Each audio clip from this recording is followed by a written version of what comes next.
आम विजु जनता दलर मान्यवर सभापति श्री नवीन पट्टनायक महोदय दलर वरिष्ठ नेता मानक सहित दलर पॉलिटिकल अफेयर्स कमिटी सहित एवं सांसद मानक सहित विचार विमर्श कला परे विजु जनता दल एही निष्पत्ति नेइछि जे आसंत कालीर उपराष्ट्रपति निर्वाचन विजु जनता दल विरत रहिबो।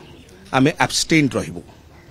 विजु जनता दल उभय एनडीए एवं इंडिया गठबंधन ठारू समुद्रत्व रखिछि एवं आमर संपूर्ण फोकस 4.5 कोटी ओडिशावासी विकास एवं ओडिशार कि प्रकार भाव में आउरी द्रुत गति विकास हो पार से प्रत्यय रही।